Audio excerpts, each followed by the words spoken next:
আপনারা ভাবছেন দাদা একটা কিছু বললো না, হাসছে কেন? এই জন্য হাসছি, এই রাজ্যের প্রধান বলেছেন আমরা 500 টাকা দিয়ে লোক এনেছি।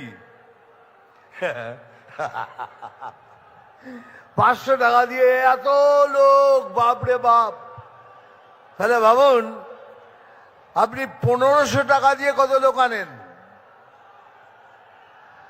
আমরা 500 টাকা দিয়ে লোক আনি, আপনার 1500 টাকায়ও লোক জমে না। এই জন্য এই ভাতা ওই শ্রী এইসব দিয়ে লোককে টুপি পরিয়ে এখানে নিয়ে আসেন। এই জন্য আসছি, আরো আসছি আরেকটা কারণে।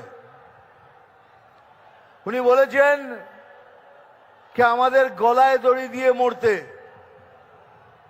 আমি বললাম ঠিক আছে আমরা মরবো, আমরা গলায় দড়ি দিয়ে মরবো, কিন্তু আপনি কথা দিন আপনি রেল লাইনের মাথা দিয়ে দেবেন।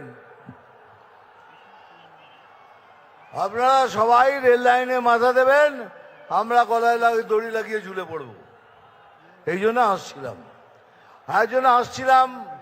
এই ধর্ণা দিয়েছেন কিসের জন্য পড়ে জানলাম। একটা লোকের 389টা ছেলে মেয়ে, একজনের 389টা ছেলে মেয়ে, একজনের 310টা। উনি ধর্ণা দিয়েছেন তুই 400 করিসনি কেন? আমি এসআইআর নিয়ে লড়ছি, 389 থেকে 400 করিসনি কেন? কেন সুপ্রিম কোর্ট বলেছে এটা অসম্ভব, বৈজ্ঞানিকভাবে অসম্ভব। তিনি 389 জনের বাবা। তা আমি সেই বাবার সাথে দেখা করতে চাই, আমি ওনার পায়ে হাত দিতে চাই যে দাদা আপনি কি খান, আপনি একটু দয়া করে বলুন আপনি কি খান। একজনের 310টা ছেলে মেয়ে, আমি তার পায়ে হাত দিয়ে বলতে যাই দাদা আপনি কি খান। ওই তাদের জন্য উনি লড়ছেন, এটা ভাববেন না আপনাদের জন্য লড়ছে। ও 310 কেন 325 হয়নি, ওই জন্য লড়ছেন।